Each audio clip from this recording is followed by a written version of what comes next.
নমস্কার বন্ধুরা, sports news 247-এ তোমাদের সবাইকে জানাই স্বাগত। আইপিএলের ইতিহাসে আবারও তৈরি হলো নতুন রেকর্ড। কোটি টাকার অঙ্ক ছাড়িয়ে এবার আলোচনার কেন্দ্রে বিদেশি অলরাউন্ডার ক্যামেরন গ্রিন। কিন্তু প্রশ্ন একটাই, 25.20 কোটি টাকায় বিক্রি হয়েও কেন তিনি পুরো টাকা পাচ্ছেন না?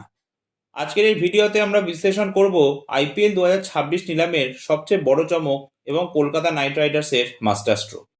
মঙ্গলবার আবুধাবিতে বসেছিল আইপিএল 2026 মেগা নিলামের আসর। ক্রিকেট প্রেমীদের নজর যখন বিভিন্ন বড় নামের দিকে, ঠিক তখনই ইতিহাস গড়ে ফেলে অস্ট্রেলিয়ার allrounder Cameron Green. Kolkata Knight Riders তাকে দলে নেয় রেকর্ড 25.20 কোটি টাকায়, যা আইপিএলের ইতিহাসে এই মুহূর্তে সবচেয়ে দামি বিদেশি ক্রিকেটারের তকমা এনে দেয় গ্রিনকে। তবে এখানেই রয়েছে একটা বড় টুইস্ট। বিসিসিআই নতুন নিয়ম অনুযায়ী কোনো বিদেশি ক্রিকেটার আইপিএল থেকে 18 কোটি টাকার বেশি পারিশ্রমিক নিতে পারবেন না। অর্থাৎ ফ্র্যাঞ্চাইজি যতই বেশি টাকা বিড করুক না কেন, খেলোয়াড়ের হাতে যাবে সর্বোচ্চ 18 কোটি টাকা। গ্রিনের ক্ষেত্রে বাকি 7.20 কোটি টাকা চলে যাবে বিসিসিআই ক্রিকেট উন্নয়নমূলক তহবিলে। তবে এই নিয়ম চালু করার মূল উদ্দেশ্য আইপিএলের বিপুল অর্থকে ভারতীয় ক্রিকেটের ভবিষ্যৎ গড়তে ব্যবহার করা।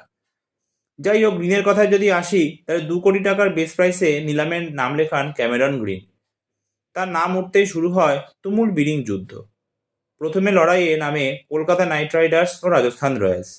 বিড যখন 13 কোটিতে পৌঁছায়, তখন রাজস্থান পিছিয়ে যায়। ঠিক তখনই 5বারের চ্যাম্পিয়ন সিএসকে নিলামে ঢুকে পড়ে এবং প্রতিযোগিতা আরও তীব্র হয়। কেকেআর ও সিএসকে এই দুই দলই নিলামে সবচেয়ে বেশি অর্থ নিয়ে এসেছিল। শেষ পর্যন্ত 3বারের আইপিএল চ্যাম্পিয়ন কেকেআরই জিতে যায় 25.20 কোটির বিশাল বিডে গ্রিনকে দলে নিয়ে নেয়। নিলামের আগে একটা বড় বিভ্রান্তি তৈরি হয়। ম্যানেজারের ভুলের কারণে গ্রিনকে ব্যাটার হিসাবে তালিকাভুক্ত করা হয়েছিল। তারপরে নিজেই স্পষ্ট করেন তিনি পুরোপুরি ফিট এবং বলও করতে পারবেন। এই ঘোষণার পরই তার দাম আকাশ ছোঁয়া হয়ে যায়। এর মাধ্যমে তিনি ভেঙে দেন তার সতীর্থ মিচেল স্টার্কের রেকর্ড, যাকে কেকেআর 2024 নিলামে 24.75 কোটি টাকায় কিনেছিল। গ্রিন আইপিএলের প্রথম খেলেন 2023 সালে। মুম্বাই ইন্ডিয়ান্স তাকে 17.5 কোটি টাকায় কিনেছিল। সেই সময় তিনি ছিলেন দ্বিতীয় সর্বোচ্চ দামি বিদেশি ক্রিকেটার।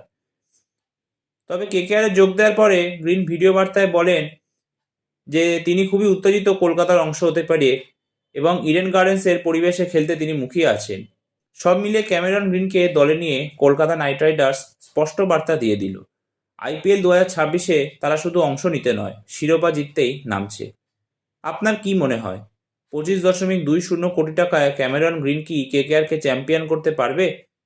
মতামত জানান কমেন্টে। আর এমনই ক্রিকেট বিশ্লেষণের জন্য চ্যানেলটি সাবস্ক্রাইব করতে ভুলবেন না। ধন্যবাদ।